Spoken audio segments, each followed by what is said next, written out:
E o que sabemos de Jesus na Bíblia nos revela o que podemos saber de Deus. Claro, Deus a gente percebe na sua criação, Deus a gente percebe na história do povo hebreu, porque a Bíblia conta essa história, mas esse triângulo, né, Bíblia Sagrada, Jesus e Deus, é fundamental para a minha peregrinação espiritual. Então, enfim, eu vivo com Deus, a minha fé, ela está aí nesse lugar. Eu creio nesse Deus que Jesus me ensinou a chamar de Pai. Na verdade, eu creio no Deus e Pai do Senhor Jesus Cristo. Eu creio no Deus que Jesus chamava de Pai.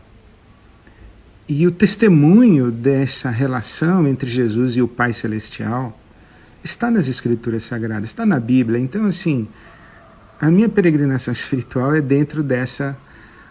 A Escritura revela Jesus e Jesus revela Deus. Deus se revela em Jesus e o testemunho da revelação de Deus em Jesus está nas Escrituras Sagradas, na Bíblia Sagrada. Então eu tento articular a minha experiência de fé nessa percepção e dentro desse triângulo, Deus, o Pai, Jesus e as Escrituras. E creio que enquanto eu faço esse exercício, o Espírito Santo de Deus me guia, me conduz, fala comigo. Porque eu aprendi, o J.I. Packer, esse teólogo, escreveu O Conhecimento de Deus, um livro extraordinário, O Conhecimento de Deus, do Packer.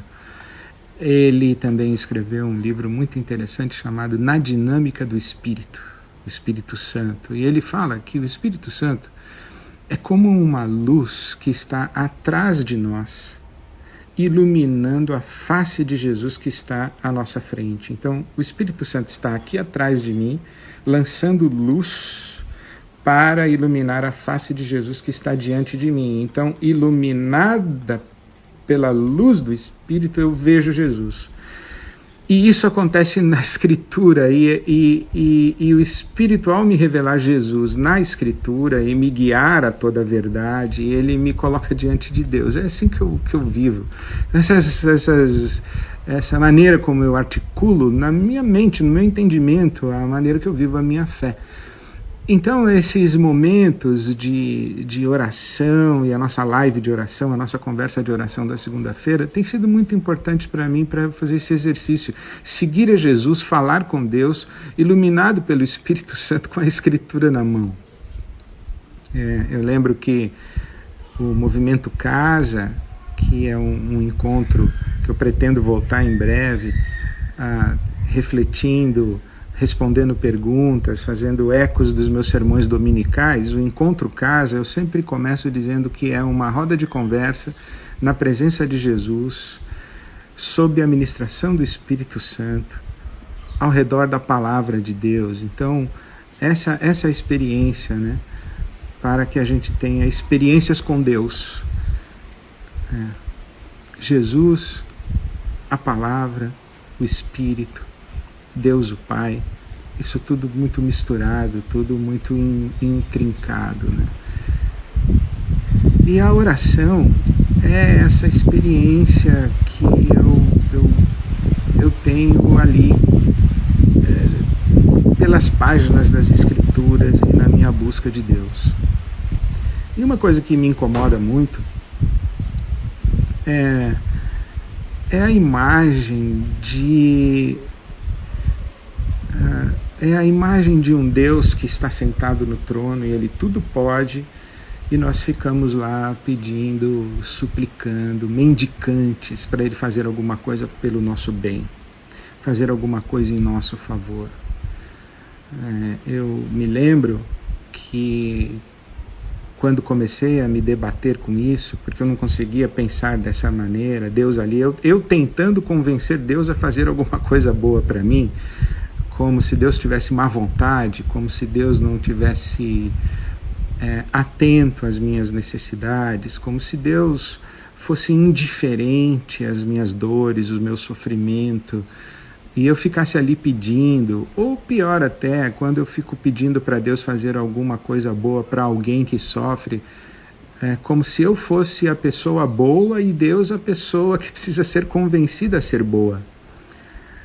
Essas coisas me incomodavam, me incomodam. E eu lembro que quando eu comecei a pensar nisso, eu tive a seguinte imagem.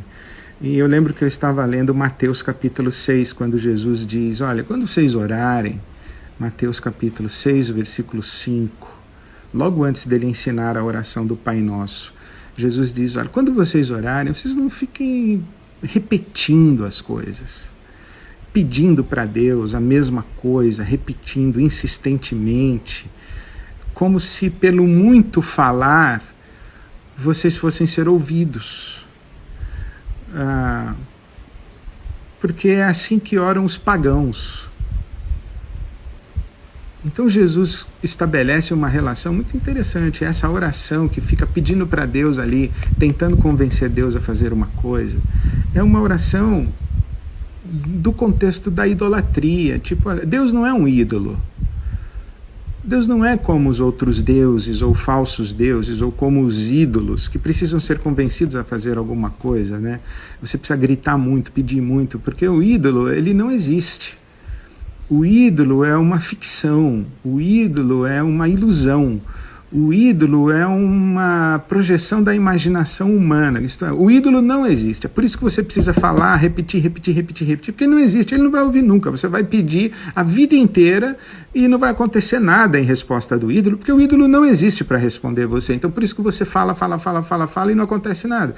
E Jesus está dizendo, ó, Deus não é um ídolo para você tratar ele dessa maneira, de você ficar falando e tentando convencê-lo a fazer alguma coisa boa para você. Jesus diz assim, olha, o seu pai já sabe o que você precisa antes mesmo de você pedir. Então, entra no seu quarto, fecha a sua porta e fica ali, porque o seu pai, que vê você em secreto, vai dar a você a recompensa.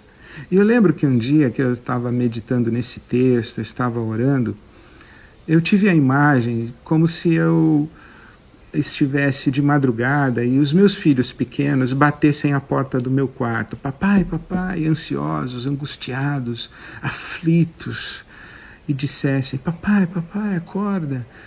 E eu falasse, o que foi, o que aconteceu? E eles dissessem, papai, amanhã vai ter almoço. Papai, amanhã nós vamos ter o que vestir. Papai, amanhã o senhor vai levar a gente para a escola? Eu fiquei pensando como seria ruim se isso acontecesse. Seria ruim para a infância dos meus filhos. Na infância eles não deveriam estar preocupados com isso. Eu deveria dizer assim para eles, fiquem tranquilos, porque esse não é um problema de vocês, é um problema do papai.